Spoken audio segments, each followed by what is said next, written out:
Hello, I'm Alan Tuddyi and this is Start Karting, an introduction to the sport including a step-by-step guide on everything you will need to do to pass your ARKS novice driver test and plenty of information so you can get out safely on the track at your first kart meeting. The sport has come a long way since American Art Ingalls invented the first kart capable of 25 miles an hour.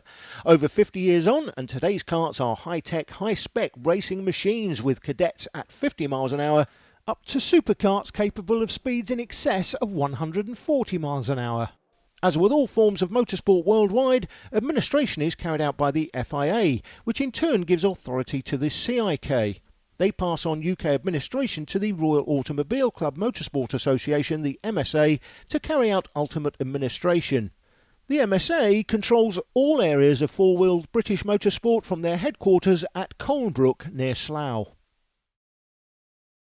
Hopefully by now you've already visited your local kart club, had a good look at the most popular classes racing there and chosen a class to suit your age and size.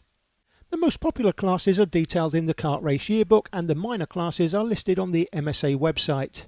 Of the most popular classes, the Bambino class is for 6 to 8 year olds using an all-weather tyre and offers the opportunity for the youngest drivers to learn about kart control.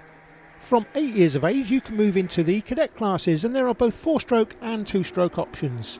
The Honda 4-stroke engine is the more economical of the two, but the racing is just as competitive. The 2-stroke options include the IAMI cadet class, which is currently the official MSA British Championship class for cadets. Both karts are started using a pull cord.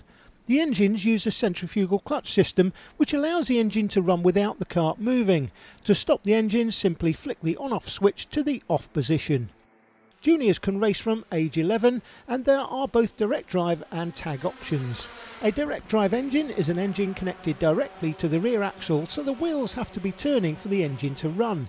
The rear of the kart has to be lifted off the ground before pushing it and then releasing it onto the ground, which starts the engine. To stop the engine you simply press the brake and come to a standstill. TAG stands for Touch and Go and is an engine with an onboard battery and starter. To start the engine you simply press the starter button. To stop it you simply press the engine kill switch. The direct drive and tag options are available in both junior and senior variations. As a novice you can start racing in senior classes when you're age 16. Seniors can race in gearbox karts, usually either 125 or 250cc 2-strokes. These karts can race on both kart circuits and longer circuits like Silverstone, Brands Hatch or Alton Park. They use sequential gearboxes and are capable of speeds in excess of 140 miles per hour. Always visit your local club where you're going to race and see which classes are most popular. It's always more fun racing against a big grid. To find your local kart club and circuit, or for more information about the sport, check out the MSA and ABKC websites.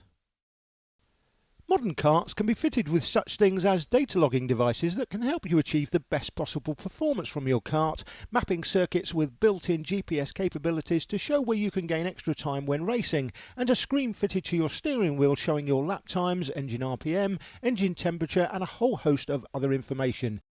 Driving is just part of the job. Understanding and using the data during a race weekend can make a significant difference in your lap times.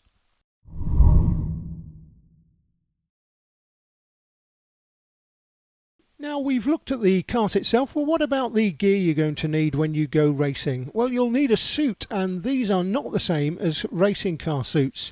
A kart suit needs to have a CIK label, or you could wear a leather suit for both short and long circuit karting, and you'll need a pair of boots with adequate ankle protection, plus you're going to need some gloves. Racing gloves generally have suede palms, ideal for the job, and there are now wet weather gloves available for when it's raining. Finally, of course, the crash helmet, which has to have the appropriate Snell Motorsport standard, and before you do your first race you will need to get one of these stickers from your scrutineer at your first race meeting.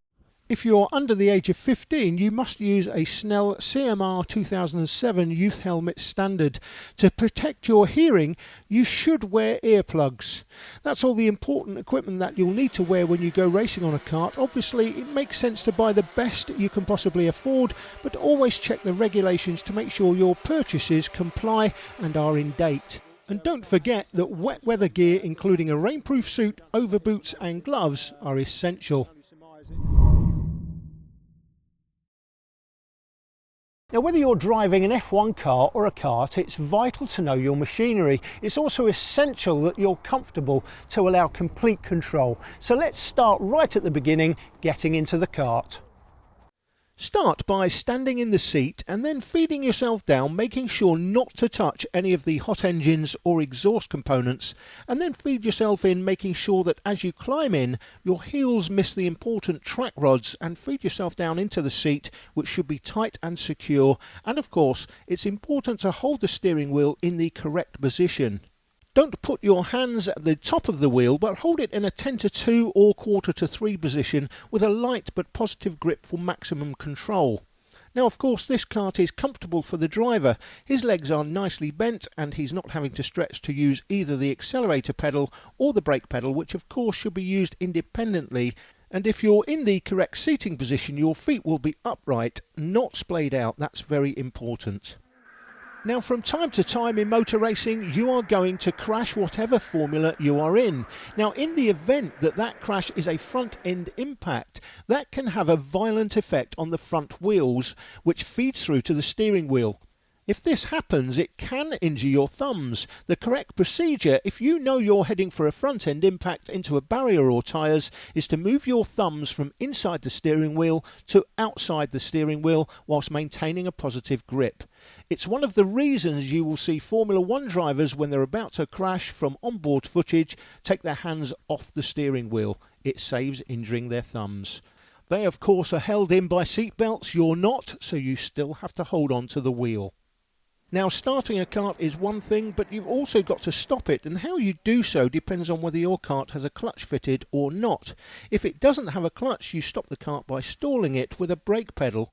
If it does, you turn the engine off as seen in the example here on the left, or press the engine kill switch as seen in the example on the right. Now, clearly there's more to driving a kart than just pressing a few pedals and turning a steering wheel. Mental and physical preparation are essential if you're going to drive precisely and smoothly for lap after lap. Let's take a look at some driving techniques. Perfecting the racing line involves positioning the kart on the approach to the corner, progressive braking, well-timed synchronised acceleration and accurate turn-in at apexes and exit points.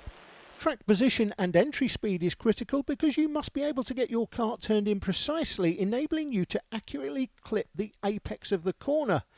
In this example, the kart arrowed is taking a normal wide racing line into a tight hairpin.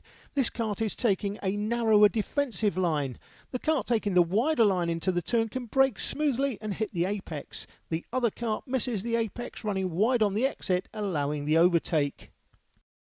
Oversteer is a situation where the rear wheels give up their grip. The driver must have their wits about them, as only speed of correction will prevent oversteer leading to a spin. Opposite lock should be applied in the direction of the slide and matched with either the reduction of the brake or throttle input depending on which triggered the oversteer. Kart control is a skill that can only be developed with practice. The trick is always to look in the direction of the way you want to go, regardless of the direction your kart is pointing. Understeer is where the front wheels give up their grip, and this is generally caused by entering the corner too quickly. In this example, the kart is heading straight on mid-corner. The driver has to reduce throttle and steering input in order to make the turn. The instant your kart has a problem, or you know you're going to come to a halt, you must raise your arm in the air to warn other competitors and make sure your arm is clearly raised. In this example, the kart arrowed has lost a chain, but the driver fails to put his arm in the air to warn the drivers behind he is coming to a halt, resulting in the kart behind running into him. In this example, the kart in front is coming into the pits having received a black flag. The driver raises his arm, but it is raised too late and not high enough for the driver behind to see, resulting in him being contacted from behind. Raise your arm clearly and early when you know you have a problem and are stopping, are slowing for a red flag, or leaving the circuit.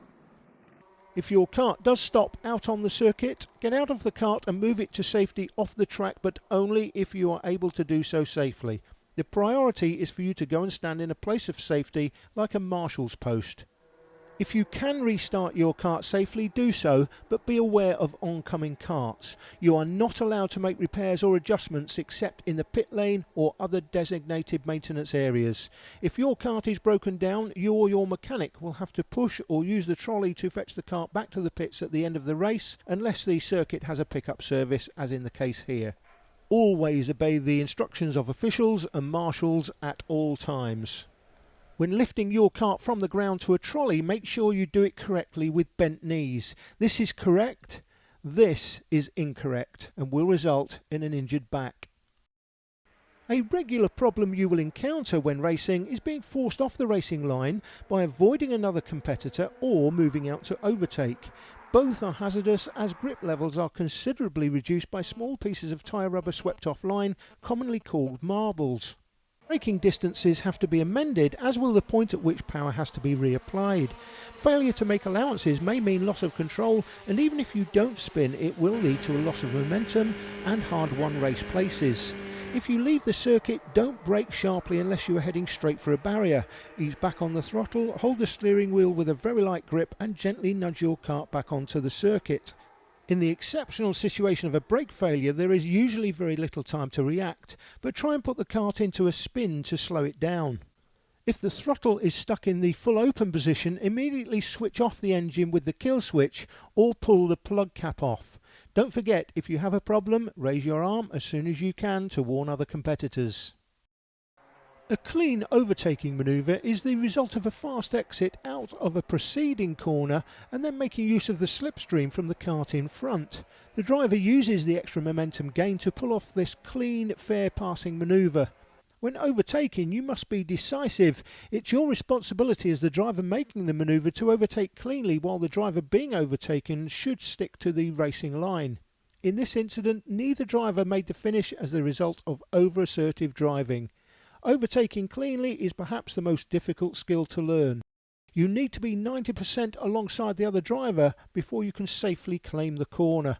Otherwise, the driver may turn in on you or may not see you, and recriminations will follow. Remember, there will be observers watching your driving when racing.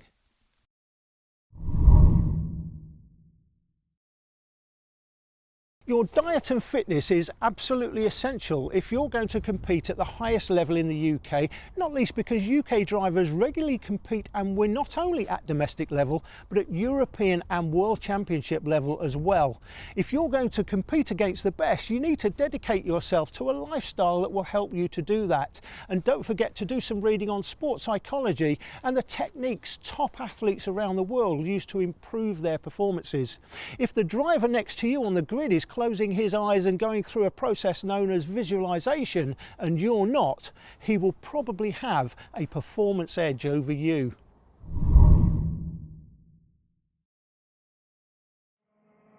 Now, when you race in the UK, there is one certainty: you are going to be racing in the wet from time to time. To exploit a wet track, the driver must be able to drive with a huge degree of finesse. Control applications must be smooth, gentle and progressive. Just like F1 cars, karts have both slick and wet weather treaded tyres, except Bambino, which uses an all-weather tyre. Visibility in the wet is greatly reduced and special visors or applications can be used to reduce the spray obscuring your vision. You only have to look at this onboard footage to see how difficult it is to see when driving in the wet. Loss of grip and traction mean that braking distances must be greatly increased. On a wet track, it may be advantageous to drive off the racing line to find that extra grip. Watch here as the driver leading this trio and the driver at the back of the group take a wide line through the tight hairpin, giving up the apex taken by the driver in the middle. Although the middle one of the three initially makes an overtake, the drivers taking the wider line through the turn get better traction on the outside, allowing them to get the power down earlier than the other driver and gain the place back in the case of the leader of the trio, and make a place up in the case of the driver originally at the back of the group. Have you ever noticed that when you wash your car and it's nicely cleaned and polished, it seems to drive much better? It's the psychological effect of knowing your equipment is prepared as well as it can be. And when racing, if you know your kart is well maintained and looks good, it's likely to have a similar psychological effect on you or your driver. Let's take a moment to look at some of the simple maintenance requirements of a kart. Always check the wheel nuts are tight. Ideally use a torque wrench and change them frequently. Check the tyre pressures. Ask your dealer if you're not sure what pressures to use. They may be different for hot and cold weather or for the wet weather treaded tyres. Check the chain has some slack. Around 1 to 1.5 centimetres is about right, and always spray it with chain wax between sessions or races. Every so often check all the nuts and bolts are tight, especially the ones that hold the engine onto the kart. Make sure there is some rotation movement on the rose joints at the ends of the steering rods at all angles of the steering wheel. Check the brake pedal does not have excessive movement. If it does, the brake pads may need adjusting or replacing. Check that the mandatory brake safety cable is correctly adjusted, and also that the throttle pedal hits the stop at the same time as full throttle is obtained. Finally, make sure there is enough fuel in the kart for the next race or practice session. Now, just what does it take to go fast? Well, take a look at any good driver and they will seem to be putting in very little effort, and yet they go faster than anyone else and invariably end up winning. This is because they've mastered the three elements of speed: smoothness, accuracy and consistency. Now, if you can concentrate and train on these aspects of your driving, speed will naturally feel right. If on the other hand you try to force the pace, you'll tend to make more errors. Now, as a novice, you must respect your personal limits and remember to finish first you must finish. For a spectacular victory, and he doesn't look, he's not even working that hard. He's allowing the kart to coax him through the corners. Now, to obtain your competition licence, you must pass a half-day test run by members of the Association of Racing Kart Schools or by club examiners at participating clubs. Now, it's a good idea to get some practice in before your test and to read the regulations, which are included in the pack and available online. The MSA Yearbook is a complete companion of regulations, procedures and technical details for all UK motorsport. It's also the reference used by officials and race organisers when settling a dispute. So as a competitor, it is vital that you have a good working knowledge of the sections that will apply to you when you go racing, which are included in your pack. In your starter pack, you'll also find the MSA Kart Race Yearbook. The Kart Race Yearbook contains the technical information you will need for all of the most popular classes in karting. There are also comprehensive lists of ARKS test centres and qualified club examiners. Make contact with the one you want to go to, and remember, when you attend your ARKS test you will need to bring with you your licence application form, which is in the pack, with all relevant sections completed, including your signature and a passport photo. After signing on, you will join your examiner or instructor for a driver's briefing. He or she will show you this video and go over all the points you will need to know to pass your test. If you have chosen to hire equipment, the school can provide you with the correct racewear before your driving assessment. The examiner will be looking for the correct use of the racing line, smooth braking and use of the throttle and awareness of other traffic. Before you go out, check that you and your kart are over the minimum weight for your particular class. Do not try to drive too quickly, but remember you will be timed to be sure you are fast enough to race safely. Just remember to relax and drive smoothly. In order to pass your driving assessment, you must pass all of the overall headed requirements and a high percentage of the rest. From the track, you will go back into the test centre to do a written questionnaire, where you will have to answer multiple choice questions on the points covered in this presentation. You must know the meanings of all the flags used on the circuit, and you must score a high percentage on the other questions in order to pass. But don't worry, you can resit either assessment at a later date should you fail. If you've passed, you can complete your race application, get it stamped and signed by the examiners, and get it posted off to the MSA at Motorsports House with a photograph. Alternatively, if you're under 18 years of age, you do not need a medical examination, so if you're planning to race in the following day or so, you can use the application form with the correct licence fee in place of a licence for your first race. If you're 18 or over or cannot answer all of the medical self-declaration questions, you must have a medical by your GP or other qualified doctor before sending the form into the MSA. In addition, if you're under the age of 18, your parent or guardian must also take out a licence called the PG Entrant Licence. The form is in the pack.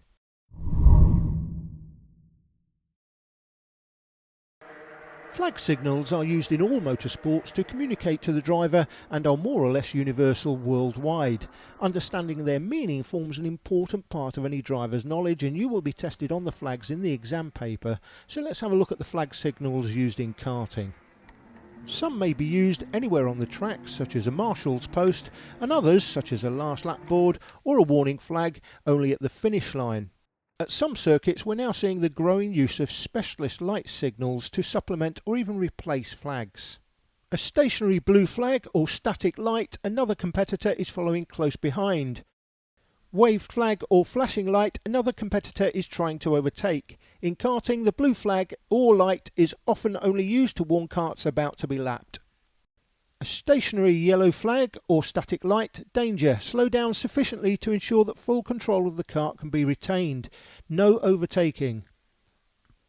A waved yellow flag or flashing yellow light, great danger, no overtaking, slow down considerably and be prepared to suddenly change direction from the projected racing line or take other evasive action, including stopping if necessary. Stationary yellow and red stripe flag or static light, slippery surface ahead. Waved or flashing light, slippery surface imminent. Green flag, usually stationary but can be waved, or a static or flashing light, all clear at the end of a danger area controlled by yellow flags and also shown at all posts during the start of a practice session or the first formation lap of a race. A stationary red flag or light, immediately cease driving at racing speed, proceed slowly without overtaking and with maximum caution to the pits or where indicated. You should raise your arm when you first see the red flag to warn following competitors that you are slowing. A flag or light, black with an orange disc displayed with a number positioned at the start line, a warning of apparent mechanical failure or fire. The driver concerned must call in at the pits for repair. A black and white flag or light split diagonally and displayed with the kart number positioned at the start line, a warning to the driver that his or her driving standard is suspect and that they may be black flagged on further reports. Black flag or light with number positioned at the start line, the driver must stop in the pits within one lap of receiving the signal and report to the clerk of the course. Penalty of exclusion may be enforced. A green flag or light with a yellow chevron, this is unique to karting and is used to signal a full start. Slow down and take up the start formation again. Yellow and black quartered flag, the race leader who will act as a pace kart must slow down to a rolling lap safe speed and all competing karts must line up in order behind with no overtaking. This flag is used if the track is partially obstructed or an accident is being investigated. When the safety period is over, the flags are withdrawn and racing restarts when a waved green flag is shown at the start line. A stationary white flag or static light, a slow-moving kart, service car or other slow-moving vehicle such as an ambulance is on the circuit. If the start lights fail, then the start can be signalled by the use of the national flag, for instance the Union flag, which is swiftly raised for rolling starts or held up and then dropped to signal a standing start. Probably the best known of all flags is the black and white checkered positioned at the start-finish line and used to signal the end of the race. So you've passed your ARKS test, you've got your race licence and joined a kart club. Now it's time for your first race. Before you go, make sure you've signed your new licence and remember to bring your licence upgrading card from the Blue Book, complete with photo and your signature to the meeting for upgrade signatures from the steward. You will need to fit a transponder to your kart which automatically times your race. You can either purchase one of these or sometimes hire one from the club for a modest fee. Race meetings can seem rather daunting on your first visit, but don't panic. The first thing you must do is sign on, taking your club membership card and new licence to hand in for signature, then take your kart and racewear to scrutineering when they can be checked for compliance and safety. Be prepared to put your suit and helmet on to check for a good fit. Next, go along to the scales where the combined weight of yourself and your kart can be checked against the class minimum. The weight may be checked at the end of the race. At every race meeting you must attend a driver's briefing by the clerk of the course before racing commences. The clerk of the course is the official in charge of the meeting. He'll tell you about the race procedures for the day and any special club rules. So who are the other officials at a kart meeting? Well, the final decision on any dispute will come down to the MSA steward. Safety is of paramount importance, and the technical officials are called scrutineers. One of them will be checking to make sure your kart is not too noisy. Extra personal accident insurance is your responsibility, but if you're unfortunate enough to have a crash, a full team of paramedics are on hand with all the latest medical kit and an ambulance. At events held under a permit issued by the MSA, public liability insurance for the organising club and officials is taken care of by the MSA using part of your entry fees. Marshals play a vital part in proceedings. There will be a flag marshal at every post and a paddock marshal to make sure that the karts take up their correct dummy grid positions. With up to 30 karts or more in a race, accurate results are essential, so obviously the results team have an important role to play. Before racing gets underway, you have at least 3 laps of practice. Use this time well to familiarise yourself with the circuit. It's also a good idea to walk the circuit beforehand, paying special attention to the location of the circuit exit lane. There might be a time practice for you to establish your grid position for the first heat, or many clubs operate a system where the first entry received gets pole position for the first heat. As a novice, you'll automatically start at the back of the grid anyway, whilst the other drivers will get the equivalent of a front, middle and back grid position in 3 heats leading up to a final. Points are given for the finishing positions in the heats and used to determine the place on the grid for the final. So even as a novice, potentially you could end up on pole position for the final race of the day. Remember to regularly check the notice board for results and for your grid positions, or it may be in the programme. Listen out carefully for announcements and give yourself plenty of time to get your kart out onto the dummy grid. The grid official will give a signal for the race to get underway. If your kart has a pull start or electric start, you'll be asked to start your engine, or in the case of a kart without a clutch, you will need a pusher to get you going. Once out onto the track, the field must stay in their grid positions for the formation lap. It's the responsibility of the pole sitter to control the speed of the field, and it's your duty to stay in your grid position and follow his pace and not to weave about. As you approach the start line, the lights will be red. Once the starter decides he is satisfied, only then will the lights go out and the race gets underway. But remember, you mustn't overtake until you've crossed the start line. Some circuits have tram lines on the approach to the start, and you must stay within them and not accelerate until after the yellow line. In the case of long circuit gearbox racing, a slow rolling start is used. This is because of high gear ratios making standing starts difficult, and it's safer for the larger grids. However, on short circuits, gearbox karts and sometimes direct drive karts with clutches will usually have a more conventional standing start, controlled by either lights or the national flag. Don't worry if you get left behind by the leaders in your first couple of races. Be calm and remember the track techniques we covered in this video, and above all, enjoy yourself and try not to spin. When the race is over, shown by the checkered flag, do not do an extra lap. Slow down, raise your arm and follow the leaders into Parc Fermé, the name for the area where the karts may be checked. As a novice, the MSA steward will be observing your driving, and if satisfied will sign your upgrade card for collection at the end of the meeting. Between heats there will be time to look at your data logging if you have any, and adjust your kart setup to improve its performance before the final. The more you get to know your kart, the better you can adjust it to the circuit and weather conditions. At meetings with a large entry there may be A and B finals, so it's important to check which one you are in. If you've only made it into the B final, don't despair, all is not lost, because a top 4 finish in the B final and that will put you onto the back of the grid for the A final, and although it will take an exceptional performance, it's not unheard of for people to win from there.